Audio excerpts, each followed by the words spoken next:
ஒன்று நாளாகமம் அதிகாரம் 24. ஆரோன் புத்திரரின் வகுப்புகளாவன. ஆரோனின் குமாரர் நாதாப், அபியூ, எலெயாசார், இத்தாமார் என்பவர்கள். நாதாபும் அபியூவும் குமாரர் இல்லாமல் தங்கள் தகப்பனுக்கு முன்னே மரித்தபடியினால் எலெயாசாரும் இத்தாமாரும் ஆசாரிய ஊழியம் செய்தார்கள். தாவீது சாதோக்கை கொண்டு எலெயாசாரின் புத்திரரையும் அகிமெலேக்கை கொண்டு இத்தாமாரின் புத்திரரையும் அவர்கள் செய்ய வேண்டிய ஊழியத்துக்கு முறைப்படி அவர்களை வகுத்தான். அவர்களை வகுக்கிற போது இத்தாமாரின் புத்திரரை பார்க்கிலும் எலெயாசாரின் புத்திரருக்குள்ளே தலைமையானவர்கள் அதிகமான பேர் காணப்பட்டபடியினால் எலெயாசாரின் புத்திரரில் 16 பேர் தங்கள் பிதாக்களுடைய குடும்பத்துக்கும், இத்தாமாரின் புத்திரரில் 8 பேர் தங்கள் பிதாக்களுடைய குடும்பத்துக்கும் தலைமையாக வைக்கப்பட்டார்கள். எலெயாசாரின் புத்திரரிலும் இத்தாமாரின் புத்திரரிலும் பரிசுத்த ஸ்தலத்துக்கும் தேவனுக்கு அடுத்த காரியங்களில் பிரபுக்களாய் இருக்கும்படிக்கும் இவர்களுக்கும் அவர்களுக்கும் வித்தியாசம் பண்ணாமல் சீட்டு போட்டு அவர்களை வகுத்தார்கள். லேவியரில் சம்பிரதியாகிய சமாயா என்னும் நெதனெயேலின் குமாரன் ராஜாவுக்கும் பிரபுக்களுக்கும், ஆசாரியனாகிய சாதோக்குக்கும், அபியத்தாரின் குமாரனாகிய அகிமெலேக்குக்கும், ஆசாரியரும் லேவியருமான பிதாக்களின் தலைவருக்கு முன்பாக அவர்கள் நாமங்களை எழுதினான். ஒரு பிதாவின் வீட்டுச் சீட்டு எலெயாசாருக்கு விழுந்தது. பின்பு அந்தப்படியே இத்தாமாருக்கு விழுந்தது.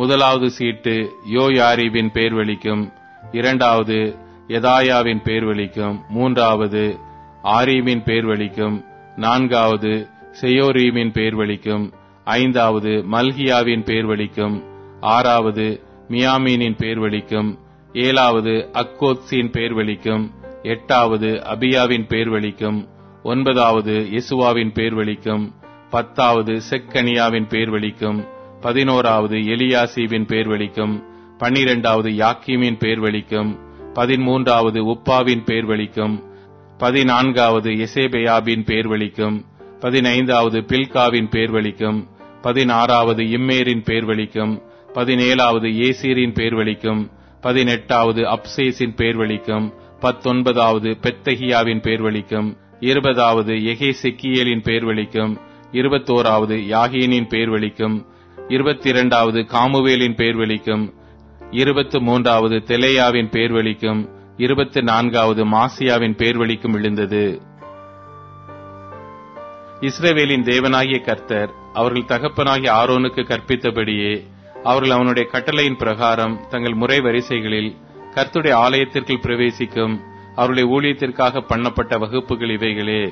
லேவியின் மற்ற புத்திரருக்குள்ளே இருக்கிற அம்ராமின் புத்திரரில் சூபவேலும், சூபவேலின் குமாரரில் எகேதியாவும், ரெகபியாவின் குமாரரில் மூத்தவனாகிய இஷியாவும், இத்சாரியரில் செலேமோத்தும், செலேமோத்தின் குமாரரில் யாகாத்தும், எப்ரோனின் குமாரரில் மூத்தவனாகிய எரியாவும், 2ஆம் குமாரனாகிய அம்ரியாவும், 3ஆம் குமாரனாகிய யாகாசியேலும், 4ஆம் குமாரனாகிய எக்காமியாமும், ஊசியேலின் குமாரரில் மீகாவும், மீகாவின் குமாரரில் சாமீரும், மீகாவின் சகோதரனாகிய இஷியாவும், இஷியாவின் குமாரரில் சகரியாவும், மெராரியின் குமாரராகிய மகேலி மூசி என்பவர்களும், யாசியாவின் குமாரனாகிய பேனோவும், மெராரியின் குமாரனாகிய யாசியாவின் குமாரரான பேனோ, ரோகாம், சக்கூர், இப்ரி என்பவர்களும், மகலியின் குமாரரில் புத்திரன் இல்லாத எலெயாசாரும், கீசின் புத்திரரில் எராமியேலும், மூசியின் குமாரரான மகேலி, ஏதேர், எரிமோத் என்பவர்களும் ஆகிய இவர்கள் தங்கள் பிதாக்களுடைய குடும்பங்களின்படியே லேவியரின் புத்திரரானவர்கள். இவர்களும் ராஜாவாகிய தாவீதுக்கும் சாதோக்குக்கும் அகிமெலேக்குக்கும் ஆசாரியரிலும் லேவியரிலும் பிதாக்களாயிருக்கிற தலைவருக்கு முன்பாக தங்கள் சகோதரராகிய ஆரோனின் புத்திரர் செய்தது போல தங்களில் இருக்கிற பிதாக்களான தலைவருக்கும் அவருடைய சிறிய சகோதரருக்கும் சரி சமானமாய் சீட்டு போட்டுக் கொண்டார்கள்.